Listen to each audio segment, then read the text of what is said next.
Uh, in this today concept, we are going to understand like who may negotiate, అసలు ఎవరు negotiate చేయాలి అన్నది. So ఈ bare act ప్రకారం like section 51 of the act తీసుకుంటే any maker, drawee, holder, payee. So దీన్ని maker is someone who is doing, అంటే ఇది తయారు చేసేవాడు. Drawee is one who draws it. Holder is again someone pay చేసేవారు. Payee is again తీసుకునేవాళ్ళు. Like and can endorse or negotiate. So endorsement అన్నా negotiate అన్నా ఒకటి. Here we have two keywords ఏంటంటే endorse or negotiate in the law terms. As instrument provides that they are not restricted to do so under section 50 of the act. So instrument ఎక్కడ negotiate చేయడానికి under section 50 ఒప్పుకోదు. నా coming to negotiable instruments. Negotiable instruments ఏంటో చూద్దాం. The word instrument refers to a written document by virtue of which a right is created in the favor of some individual. In order to understand the meaning of term negotiation instrument, it's important to know the meaning of term negotiable. An instrument is considered to be negotiable when it can be freely.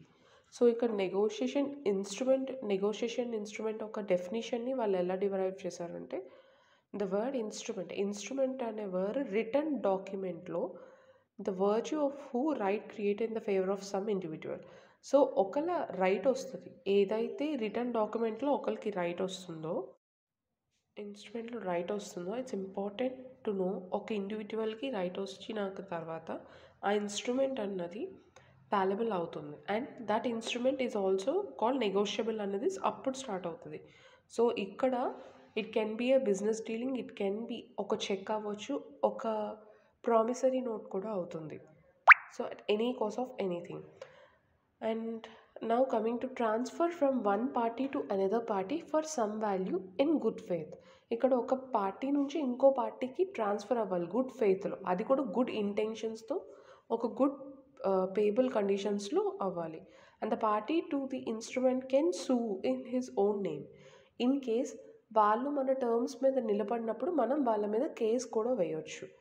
It is important to sue అంటే case వేయడం. Not that the terms is not exploited defined under the act but under the section 13 of the act, and 9 gives an inclusive definition for the negotiable instrument. Bill means exchange, promissory note, check that is payable on the order or otherwise.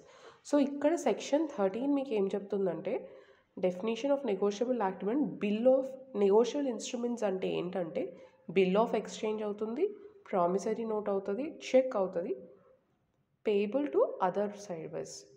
So ఇది payable and otherwise అని క్లియర్గా mention చేసి ఉందన్నమాట. So ఇప్పుడు చూడండి ఎలా అంటే, ఒక పార్టీకి ఇంత పార్టీకి సమ్ వాల్యూతో గుడ్ ఫెయిత్ ఆఫ్ ట్రాన్సాక్షన్ అయినప్పుడు వాళ్ళతో ఏమైనా ఇబ్బంది వస్తే మనం సూ చేసుకోవచ్చు. ఎలా?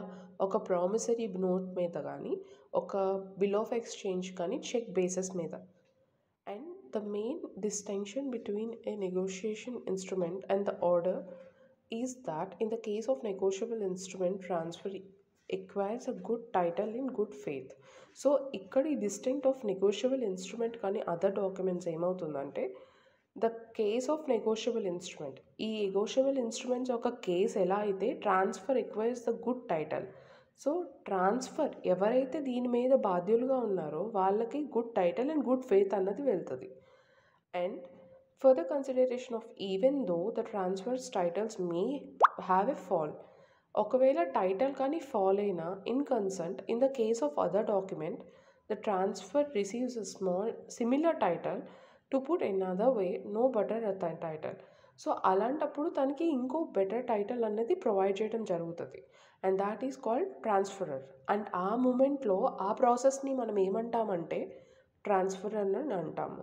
So you understand here. ఇక్కడ వాళ్ళు మనకు క్లియర్గా ఏం చెప్తున్నారంటే, ఏదైనా డిస్టింక్ట్ డాక్యుమెంట్ కేసెస్లో డిఫరెన్సెస్ వచ్చినప్పుడు అది గుడ్ ఫెయిత్ ఆఫ్ కన్సిడరేషన్ ఉంటుంది. And that good faith of కన్సిడరేషన్లో ఎప్పుడైనా ఇన్మానేబులబుల్ అవుతే దాన్ని అదర్ కైండ్ ఆఫ్ నేమ్తో కూడా వాళ్ళు ట్రాన్స్ఫర్ చేస్తారు. అది కూడా ఇన్ గుడ్ ఫేత్ ఆఫ్ థింగ్స్లో. Hope you understand. Thank you.